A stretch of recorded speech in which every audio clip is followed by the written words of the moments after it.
بسم اللہ الرحمن الرحیم۔ معزز خاتون حضرات، السلام علیکم ورحمۃ اللہ وبرکاتہ۔ آج کل ہم مشکوٰۃ المصابیح میں پڑھ رہے ہیں کتاب الحدود، اور اس وقت زنا کا موضوع چل رہا ہے۔ آج کا ہمارا موضوع یہ ہے کہ زنا ثابت کیسے ہوگا۔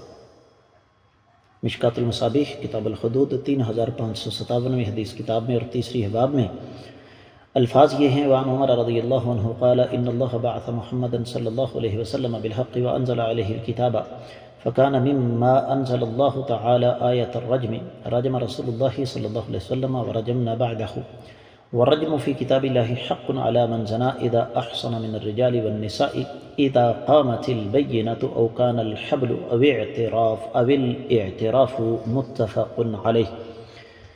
معزز خاتون حضرات، حدیث صحیح بخاری اور صحیح مسلم میں آ گئی، لہذا اس کی سند پر کسی قسم کا تبصرہ کرنے کی ضرورت نہیں ہے۔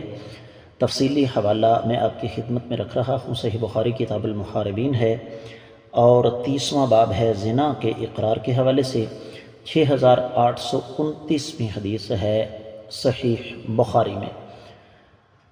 تو جب یہ ثابت ہو گیا کہ حدیث صحیح سند کے ساتھ ثابت ہے تو مزید کچھ کہنے کی گنجائش نہیں رہتی اس کے درجے کے حوالے سے۔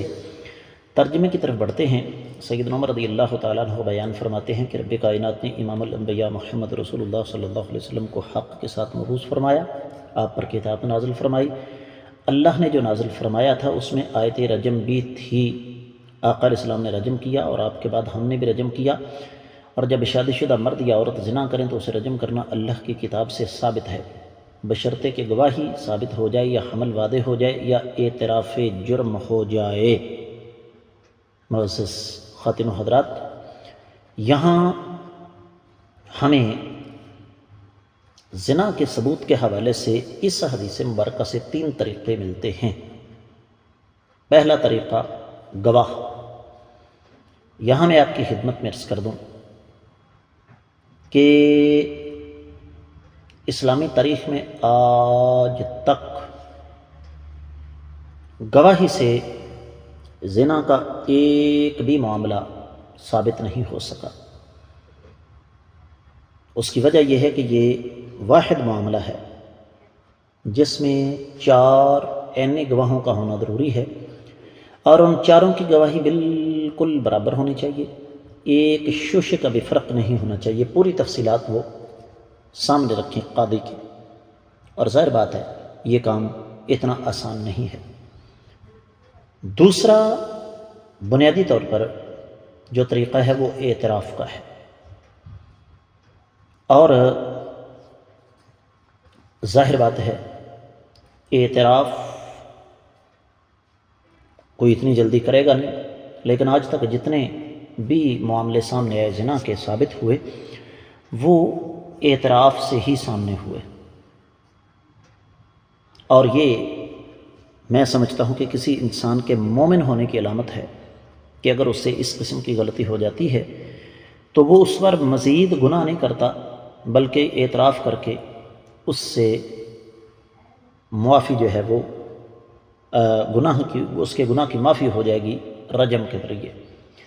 تیسری چیز ہے حمل ہو جائے، اور اس میں 2 چیزیں ہیں: کسی کنواری لڑکی کو حمل ہو گیا، یا ایسا شخص جو اپنے گھر سے مدتوں دور ہے اس کی بیوی حاملہ ہو گئی۔ تو ظاہر بات ہے جب شوہر تمہارے گھر سے دور ہے، تمہاری اس سے ملاقات نہیں ہوئی، تو بتاؤ بھی بچے کو تم جنم کیسے دے رہی ہے، حمل کیسے ہو گیا؟ لیکن اگر حمل ہو جائے تو زنا کی حد کے نفاذ کے لیے بچے کو جنم دینا پہلے ضروری ہے، کیونکہ ایک انسان کو رجم کرنا ہے، 2 کو نہیں۔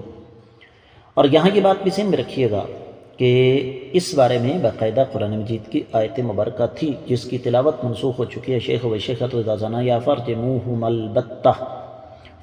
البتہ نکالا من اللہ واللہ عزیز حکیم، کہ شادی شدہ مرد یا شادی شدہ عورت جب زنا کرے تو ان کو رجم کرو، یہ اللہ کی جانب سے سزا ہے اور اللہ تعالیٰ غالب اور حکمت والے ہیں۔